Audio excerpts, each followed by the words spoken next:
Alhamdulillah dokter FC Copenhagen pastikan cedera Kevin Dix tidak parah. Asisten pelatih timnas Indonesia, Denny Lanzat, sedang memantau pemain Ivar Jenner menjelang pertandingan melawan Australia. Timnas putri Indonesia mengalami peningkatan dalam peringkat FIFA. Teken kontrak dengan Sao Paulo FC. Welber Jardim jadi pemain Indonesia pertama di Liga Brasil. Hasil imbang timnas Arab Saudi versus Cina antar timnas Indonesia melesat ke posisi 2 klasemen grup C kualifikasi Piala Dunia FIFA. Pertimbangkan 64 negara. Jadi peserta Piala Dunia 2030 peluang timnas Indonesia lolos.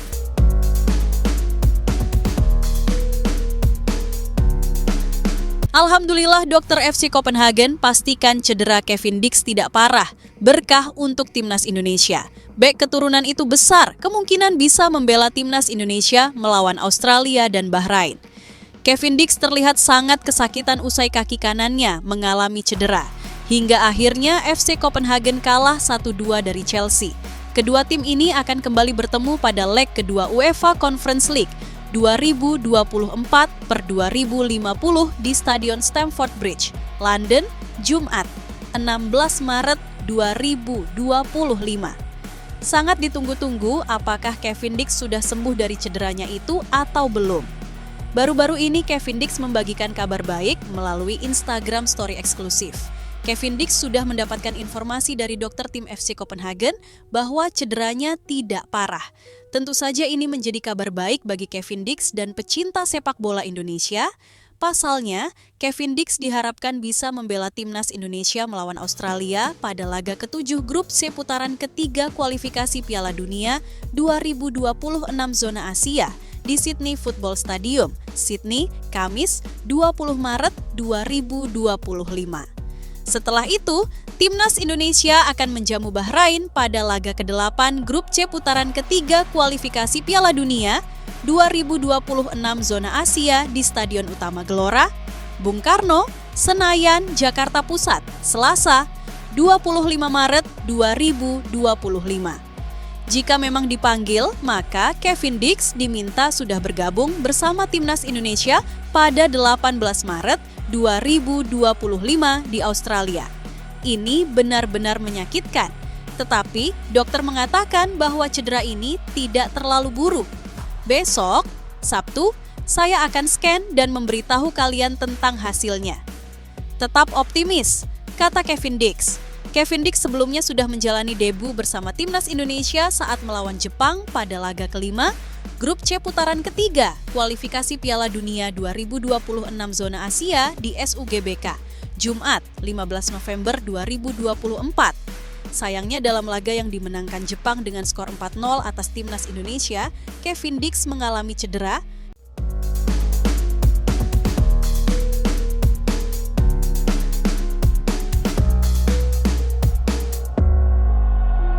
Asisten pelatih timnas Indonesia, Denny Lanzat, sedang memantau pemain Ivar Jenner menjelang pertandingan melawan Australia. Dia mengunggah momen tersebut di Instagram pada 8 Maret 2025. Timnas Indonesia bersiap untuk laga lanjutan kualifikasi Piala Dunia 2026 zona Asia, di mana mereka akan menghadapi Australia di Sydney Football Stadium pada 20 Maret 2025, diikuti oleh pertandingan melawan Bahrain di Jakarta. Untuk mempersiapkan tim, Lanzaat menggunakan waktunya untuk mengamati calon pemainnya. Ia hadir di pertandingan antara Jong FC Utrecht dan Jong AZ Alkmaar di Belanda, di mana Ivar Jenner bermain selama 86 menit meskipun timnya mengalami kekalahan 1-5. Setelah melihat Ivar, Lanzaat berencana untuk ada di beberapa pertandingan lainnya yang melibatkan pemain timnas Indonesia di Liga Belanda. Pemain yang akan diperhatikan antara lain Tom Hey, Maes Hilgers, Eliano Reinders, dan Calvin Verdong. Selain itu, Lanzat juga bisa menilai permainan Dean James dari Go Ahead Eagles. Terdapat juga berita lain mengenai pemain timnas Indonesia dan beberapa isu terkait dunia sepak bola. Beberapa berita menyentuh kehidupan pemain yang bermain di klub luar negeri dan situasi lainnya seperti cedera yang dialami oleh beberapa pemain.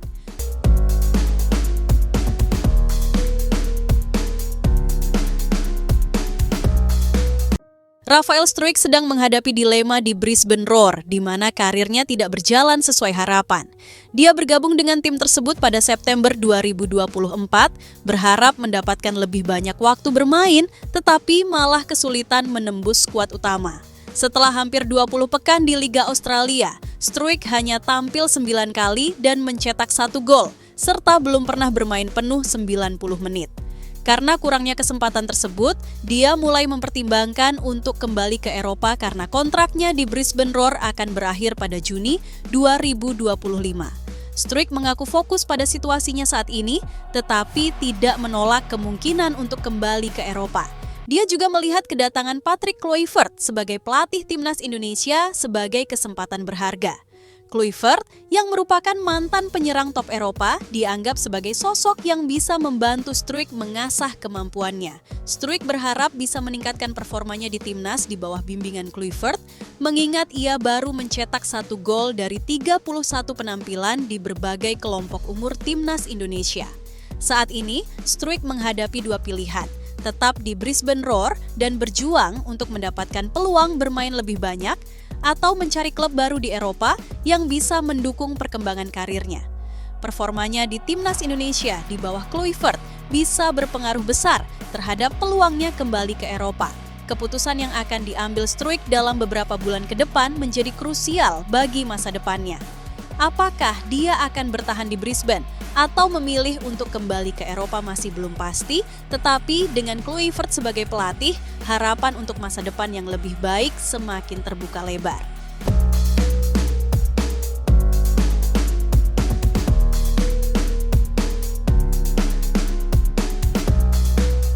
Timnas Putri Indonesia mengalami peningkatan dalam peringkat FIFA. Pada pembaruan peringkat terbaru yang dirilis pada 6 Maret 2025, tim tersebut naik 3 posisi, dari peringkat 97 menjadi 94. Kenaikan ini dicapai berkat raihan 12-0, 1,57 poin, dan kemenangan dalam laga uji coba melawan Arab Saudi yang berlangsung pada 20 Februari, di mana mereka menang 1-0 melalui gol penalti Reva Oktaviani. Peringkat terbaru mencakup 196 tim, jumlah tertinggi dalam sejarah FIFA, dan Djibouti memasuki daftar peringkat untuk pertama kalinya di posisi 195. Pemeringkatan ini didasarkan pada hasil 127 pertandingan internasional, termasuk kualifikasi Piala Dunia Wanita FIFA 2027 di Brasil. Meskipun kalah di final She Believes Cup, Amerika Serikat tetap di posisi teratas, sedangkan Jepang mencatatkan lonjakan ke posisi 5 yang merupakan pencapaian tertinggi mereka sejak Desember 2015. Di bawah AS, Spanyol, Jerman, dan Inggris tetap menjadi pesaing utama, sedangkan Swedia, Kanada, dan Brasil mengalami penurunan peringkat. Beberapa negara Afrika juga mencatatkan peningkatan, seperti Burkina Faso dan Benin yang naik 5 peringkat, serta Tanzania dan Kenya yang melesat 7 posisi. Pada pembaruan berikutnya di Juni 2025, tampaknya akan ada lebih banyak tim dari Afrika yang masuk ke dalam daftar peringkat FIFA. Chad, Eritrea, Libya, dan Sudan hanya perlu bermain 1 pertandingan internasional resmi untuk mendapatkan peringkat mereka.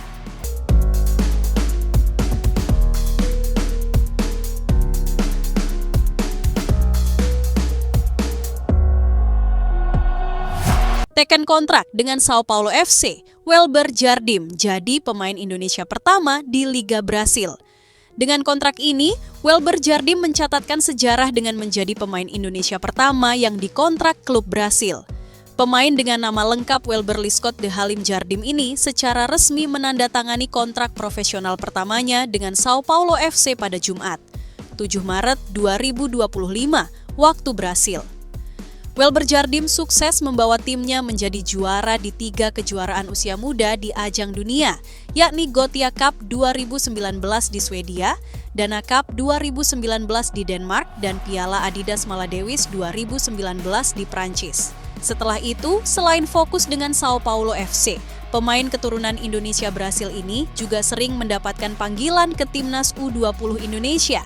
Welber diketahui sebelumnya bergabung dengan Sao Paulo U17 dan dia merupakan pemain inti di klubnya.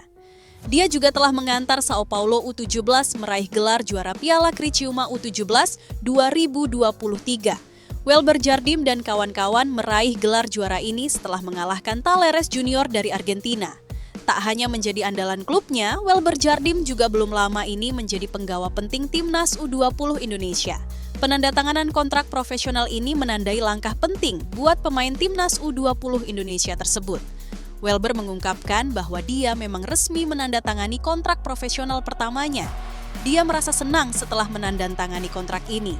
Namun, Welber Jardim tak mengungkapkan secara rinci berapa lama durasi kontraknya itu. Namun, dengan penandatanganan kontrak ini, Welber dipastikan menjadi pemain Indonesia pertama yang berkarir Liga Brasil. Hari yang sangat spesial karena saya menandatangani kontrak profesional pertama saya dengan Sao Paulo FC, ujar Welber Jardim. Saya sangat bahagia karena di momen ini teringat berapa banyak teman atau orang lain yang juga ingin mendapatkan kesempatan ini.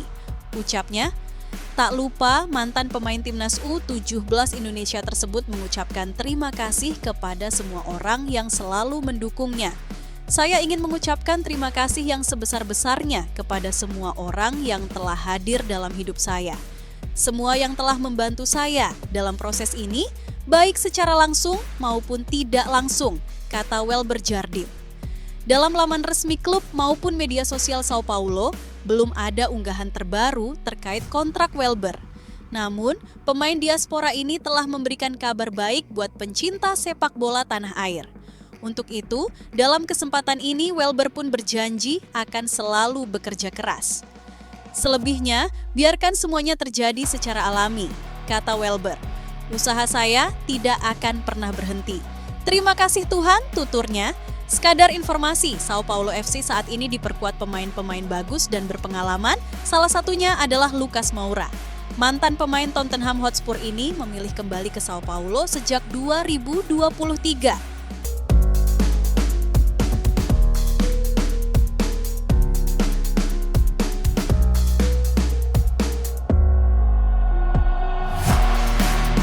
Pelecehan rasial di media sosial menjadi masalah serius dalam dunia sepak bola, terutama bagi pemain dari etnis minoritas. Terbaru, Trevoh Chalobah, pemain Chelsea, menerima serangan rasis setelah Kevin Dix mengalami cedera. Kevin Dix menyatakan bahwa ia tidak menoleransi rasisme dalam bentuk apapun dan semua orang berhak diperlakukan dengan hormat. Namun, ia tidak memberikan informasi lebih lanjut mengenai sejauh mana cedera yang dialaminya. Publik di Indonesia berharap Dix dapat bermain untuk Timnas Indonesia dalam kualifikasi Piala Dunia 2026 melawan Australia dan Bahrain. Kevin Dix juga mengatakan bahwa tindakan rasis terhadap Chalobah adalah kesalahan yang tidak seharusnya terjadi. Media sosial menjadi wadah bagi banyak orang untuk menyampaikan komentar negatif dan kebencian yang seringkali berujung pada pelecehan, terutama bagi atlet berkulit hitam.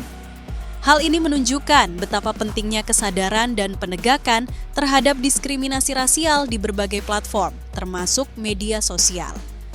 Demi meningkatkan kesadaran akan masalah ini, penting bagi para pemain dan penggemar untuk bersatu menentang rasisme dalam olahraga, untuk menciptakan lingkungan yang aman dan mendukung bagi setiap atlet, terlepas dari latar belakang mereka.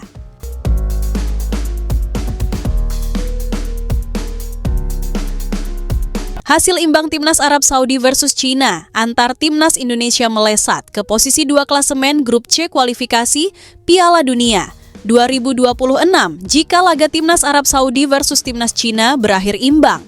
Timnas Indonesia melesat ke posisi 2 klasemen sementara grup C kualifikasi Piala Dunia 2026 zona Asia berkaca kepada klasemen sementara grup T kualifikasi Piala Dunia 2026 zona Asia hingga matchday ke-6, Timnas Indonesia masih dalam trek tepat untuk lolos Piala Dunia 2026.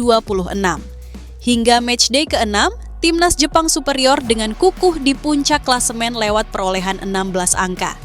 Menyusul di posisi 2 ada Timnas Australia dengan 7 angka, diikuti Timnas Indonesia, Arab Saudi, Bahrain, dan Cina di posisi 3, 4, 5, dan 6 dengan perolehan 6 poin. Timnas Indonesia berada di posisi lebih baik ketimbang Timnas Arab Saudi karena unggul secara produktivitas gol, yakni mencetak 6 gol berbanding 3 bola yang dilesakan sang rival. Sementara dengan Bahrain dan Cina, Timnas Indonesia unggul selisih gol. Selanjutnya di matchday ke-7 grup C yang berlangsung Kamis 20 Maret 2025, Timnas Indonesia akan tandang ke markas Australia. Melihat kondisi terkini, peluang Timnas Indonesia mencuri angka sangat besar. Jangankan imbang, kesempatan Timnas Indonesia memenangkan pertandingan pun sangat besar. Kemudian pertanyaan muncul, apakah Timnas Indonesia langsung melesat ke posisi 2 klasemen sementara grup C kualifikasi Piala Dunia 2026 zona Asia jika menang atas Australia? Jawabannya tidak otomatis. Timnas Indonesia mesti melihat hasil pertandingan lain yang mempertemukan Arab Saudi versus Cina dan Jepang versus Bahrain. Sesuai jadwal, 2 laga ini juga digelar pada Kamis 20 Maret 2025.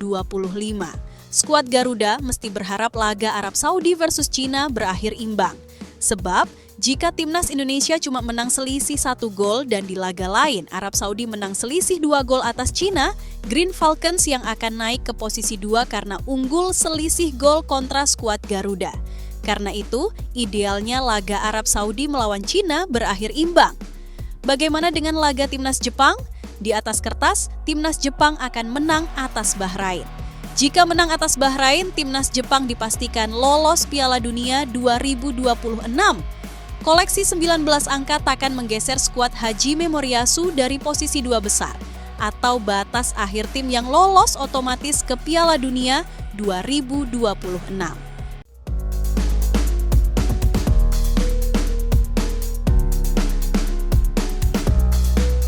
FIFA pertimbangkan 64 negara jadi peserta Piala Dunia 2030, peluang Timnas Indonesia lolos. Makin besar, Federasi Sepak Bola Dunia, FIFA, mempertimbangkan menambah jumlah negara peserta Piala Dunia 2030. Mengutip dari The Guardian, Dewan FIFA menggelar rapat pada Rabu, 5 Maret 2025. Dalam rapat tersebut, Presiden Federasi Sepak Bola Uruguay, UEFA, Ignacio Alonso, melempar ide agar Piala Dunia 2030 diikuti 64 negara. Ide ini dimunculkan Ignacio Alonso sebagai perayaan ulang tahun ke-100 penyelenggaraan Piala Dunia. Piala Dunia pertama kali digelar pada 1930. Lantas, apa respons FIFA mendengar saran di atas? Presiden FIFA Gianni Infantino akan mempertimbangkan wacana tersebut. Jika FIFA mengesahkan permintaan di atas, itu berarti jumlah negara yang ikut serta bertambah 2 kali lipat ketimbang edisi 2022. Dari Piala Dunia 1998 hingga 2022, ajang 4 tahunan itu diikuti 32 negara. Untuk Piala Dunia 2026, jumlah kontestan pun bertambah 16 tim dari 32 menjadi 48 negara. Kuota wakil Asia pun bertambah dari yang awalnya 4 menjadi 8 negara yang lolos otomatis ke Piala Dunia 2026. Berhubung jumlah negara bertambah 16 tim lagi di Piala Dunia 2030, otomatis kuota Asia pun bertambah. Alhasil, peluang Timnas Indonesia lolos Piala Dunia 2030 semakin terbuka, mengingat ada 12 negara Asia yang diprediksi diizinkan lolos otomatis ke putaran final. Dengan materi pemain yang sekarang, plus bantuan dari pemain-pemain tambahan nantinya, skuad Garuda, julukan Timnas Indonesia, diprediksi melaju mulus ke Piala Dunia 2030. Namun, sebelum 2030, sanggupkah Timnas Indonesia melaju ke putaran final Piala Dunia 2026? FIFA menunjuk Maroko, Spanyol, dan Portugal sebagai tuan rumah Piala Dunia 2030. Meski berbeda benua yakni Afrika, Maroko dan Eropa, Spanyol dan Portugal, teritorial mereka nyatanya berdekatan. Uniknya, FIFA menunjuk 3 tuan rumah lain yakni Argentina, Paraguay, dan Uruguay. Namun, mereka takkan menggelar banyak pertandingan seperti Maroko, Spanyol, dan Portugal. Argentina, Paraguay, dan Uruguay hanya menjadi tuan rumah di laga pembuka fase grup. Argentina, Paraguay, dan Uruguay dipilih demi memperingati 100 tahun penyelenggaran Piala Dunia. Sekadar diketahui, Piala Dunia 1930 digelar di Uruguay. Saat itu, Uruguay menjadi juara setelah menang 4-2 atas Argentina di partai puncak.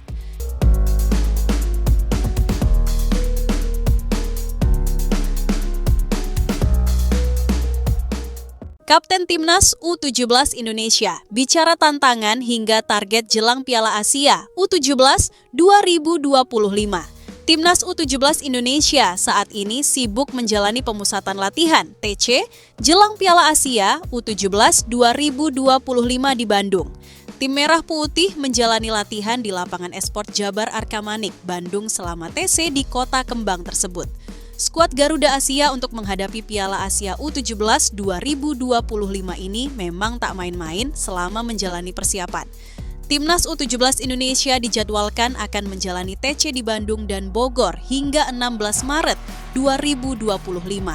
Setelah itu, mereka bakal lanjut menjalani TC di Dubai, Uni Emirat Arab, UEA, dari 16 Maret hingga 26 Maret 2025.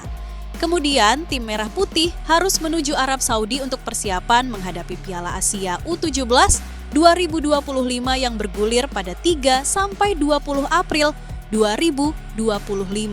Dalam ajang ini, Timnas U17 Indonesia bergabung dalam grup C bersama Korea Selatan, Yaman, dan Afghanistan. Untuk menghadapi ini, Nova Arianto pun terus mempersiapkan tim dengan maksimal. Kapten Timnas U17 Indonesia, Iputu Panji Apriawan, bahkan mengaku saat ini kondisi para pemain semakin bagus. Ini karena tim pelatih pun terus memberikan peningkatan intensitas selama latihan. Pemain berposisi bek tersebut mengatakan bahwa sebelumnya Timnas U17 Indonesia sudah menjalani TC di Yogyakarta dan di sana fokus meningkatkan fisik. Oleh karena itu, saat ini selama menjalani TC di Bandung, tim akan fokus meningkatkan dan mempertajam taktikal. Kondisi tim sejauh ini cukup baik, ujar Iputu Panji.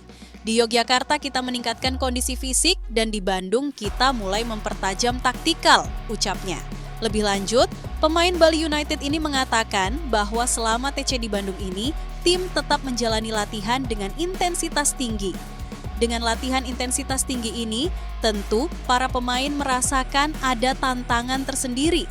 Pemain berusia 16 tahun itu mengatakan bahwa tantangan pemain Timnas U17 Indonesia saat ini yakni karena bertepatan dengan ibadah puasa. Iputu Panji Apriawan mengatakan bahwa ini memang menjadi tantangan buat yang menjalankan ibadah puasa. Namun, ia memastikan bahwa rekan-rekannya dalam kondisi terbaik, baik secara fisik hingga mental. Intensitas latihan terus meningkat dan itu menjadi tantangan bagi kami di bulan Ramadan, terutama bagi yang menjalani ibadah puasa, kata Panji. Menjalani latihan di tengah situasi ibadah puasa memang tak mudah. Namun, Panji memastikan bahwa para pemain tetap menjalani latihan dengan maksimal.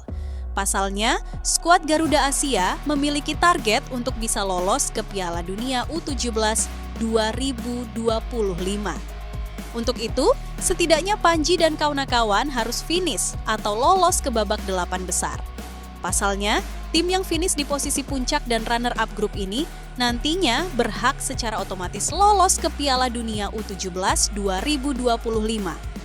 Iputu Panji pun mengaku telah belajar dari Timnas U20 Indonesia yang sebelumnya gagal ke Piala Dunia U20 2025.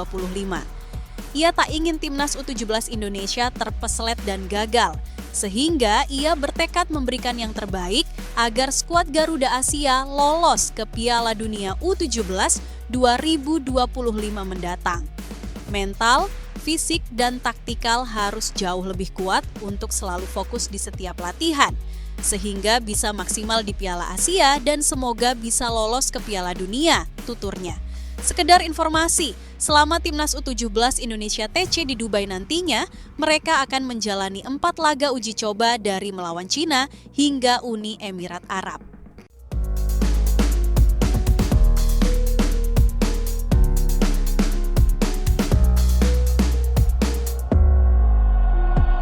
Tiket Timnas Indonesia versus Bahrain ludes. Antusias supporter meledak, apakah mental lawan akan terancam?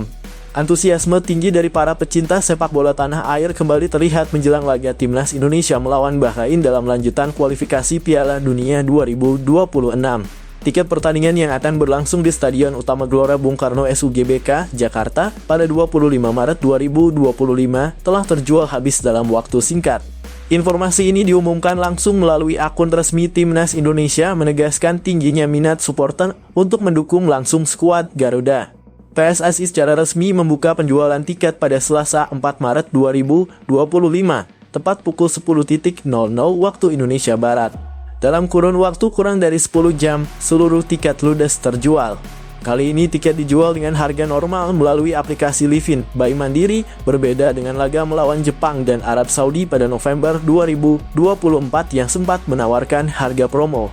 Untuk bisa membeli tiket, setiap calon penonton diwajibkan memiliki akun Garuda ID. Selain itu, seluruh pembeli tiket akan mendapatkan perlindungan asuransi guna memastikan kenyamanan dan keamanan selama menonton pertandingan. PSSI juga mengimbau para supporter untuk tidak membeli tiket dari calo demi menghindari risiko harga yang lebih mahal dan kemungkinan mendapatkan tiket palsu. Pertandingan skuad Garuda melawan Bahrain menjadi satu-satunya laga kandang timnas Indonesia pada bulan Maret 2025. Laga ini merupakan bagian dari grup C putaran ketiga kualifikasi Piala Dunia 2026. Kick-off dijadwalkan pada pukul 20.45 waktu Indonesia Barat di SUGBK, Jakarta. Selain menjadi momen penting bagi timnas Indonesia untuk mengamankan poin, laga ini juga akan mendapat pengawasan ketat dari Konfederasi Sepak Bola Asia AFC. Tercatat Bahrain telah meminta 7-8 delegasi mereka untuk hadir langsung di stadion guna memantau jalannya pertandingan. PSSI berkomitmen untuk memastikan pertandingan berjalan dengan lancar serta menunjukkan bahwa Indonesia mampu menjadi tuan rumah yang baik bagi laga-laga internasional. Sejauh ini 3 laga timnas Indonesia dalam ajang kualifikasi Piala Dunia 2026 telah berlangsung tanpa kendala, berarti membuktikan kesiapan Indonesia dalam menyelenggarakan pertandingan besar di level internasional. Saat ini belum ada informasi resmi mengenai kemungkinan penjualan tiket tambahan untuk laga melawan Bahrain. Para supporter yang belum mendapatkan tiket disarankan untuk terus memantau pengumuman resmi dari PSSI dan Timnas Indonesia agar tidak ketinggalan informasi terbaru. Dengan tingginya antusiasme masyarakat terhadap laga ini, diharapkan dukungan penuh dari para supporter bisa menjadi tambahan motivasi bagi Timnas Indonesia untuk tampil maksimal dan meraih hasil terbaik dalam perjuangan mereka menuju Piala Dunia 2026.